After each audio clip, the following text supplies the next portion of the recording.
A woman stands at a coffee shop counter. The barista hands her the wrong order. She looks at the cup, then at the barista, and the first words out of her mouth are, "Oh, I'm so sorry." She didn't make the mistake. She didn't order wrong. She didn't do anything. But somehow, she apologized first. There are people who apologize constantly, not just when they've done something wrong, for everything. For speaking, for existing in a space, for taking up time. Sorry, can I just... Sorry to bother you, but... Sorry, one quick thing. The apology arrives before the sentence even starts, as if their presence itself requires permission. You see it everywhere. Someone bumps into them. They apologize. Someone interrupts them. They apologize. They ask a legitimate question at work. They apologize. It's automatic, reflexive, constant. People notice. Why do you say sorry so much? You didn't do anything wrong. Stop apologizing. Some find it endearing at first, polite, considerate. Others find it exhausting, because after a while, the apologies don't feel like politeness anymore. They feel like something else. A shield, a preemptive defense, a way to stay small. If you ask them why they do it, they'll say, "I don't want to be rude. I just don't want to bother anyone. It's just polite, right?" And they believe that. They think they're being considerate, thoughtful, that saying sorry smooths things over, makes them easier to be around. But underneath that explanation, there's something they don't say out loud, something quieter, a belief they carry without naming it. If I apologize first, maybe I won't be too much. This behavior doesn't come from politeness. It comes from fear, not dramatic fear, not panic, just a low-level, constant anxiety that they might be taking up too much space, asking for too much, being too much. So they apologize, not because they did something wrong, but because existing feels like it might be an imposition. The apology becomes a way to manage that fear. It says, "I know I'm here. I'm trying not to be a problem." Psychologically, this is called over-accommodation. People who apologize excessively often grew up in environments where their needs were dismissed, criticized, or treated as burdensome. They learned early that the safest way to exist was to minimize themselves, to preemptively apologize for needing anything, asking anything, or being noticed at all. Over time, the apology becomes automatic, not a response to wrongdoing, but a reflexive way to avoid conflict, rejection, or displeasure.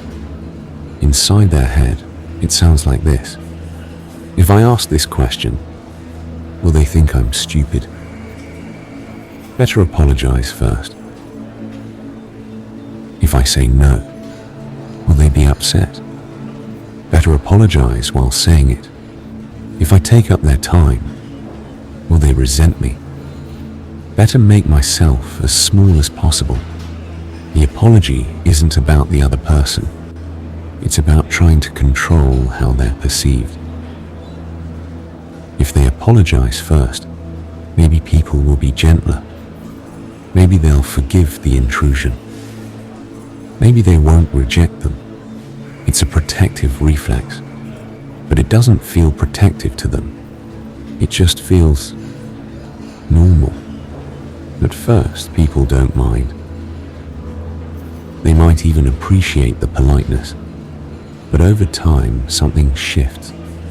The constant apologies start to feel uncomfortable, not because they're annoying, but because they create distance. When someone apologizes for everything, it becomes hard to have a normal conversation. You can't give them feedback without them collapsing into apology. You can't disagree without them shrinking. You can't even compliment them without them deflecting. "Oh no, it's nothing, really. Sorry, I didn't mean to." The apologies stop feeling like consideration. They start feeling like a wall, a way to avoid real connection. Because real connection requires presence, and you can't be fully present when you're constantly apologizing for being there. There is something this behavior protects them from: conflict. If you apologize constantly, people are less likely to push back, less likely to challenge you, less likely to be angry. It keeps things smooth, keeps things safe. And for someone who fears confrontation, that safety is everything. The apology becomes a buffer, a way to move through the world without friction. But here's what they lose: their voice. When you apologize for everything, your words stop carrying weight. People stop taking you seriously, not because they don't care, but because you've trained them to see you as someone who's always uncertain, always tentative, always sorry. Your opinions become suggestions, your needs become optional, your presence becomes negotiable, and eventually you start to believe it too. That maybe you really are too much, that maybe you really should take up less space. The thing you feared becomes true, not because it was true to begin with, but because the apology made it real. Can they change? Yes, but it's harder than it sounds, because this isn't just a habit, it's a belief system, a belief that says, I need to earn my right to exist in this space, and unlearning that takes time. It starts small, noticing the apology before it leaves your mouth, asking yourself, did I actually do something wrong? If the answer is no, pause. Don't apologize. Just speak. It feels wrong at first, rude even, but slowly something shifts. You realize that people don't need the apology. They need you to be present, to say what you mean, to take up the space you're already in. Not every apology is politeness. Sometimes it's just fear dressed up as manners.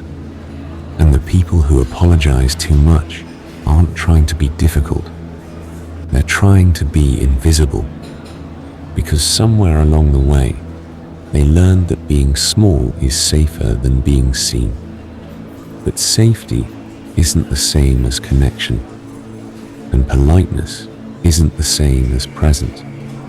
Maybe the real question isn't, how do I stop apologizing? Maybe it's, what would happen if I didn't? What would happen if I just spoke without shrinking first? Without making myself smaller, without apologizing for being here? Maybe nothing bad would happen. Maybe people would just listen. And maybe that's what they've been waiting for all along. Not another apology. Just you.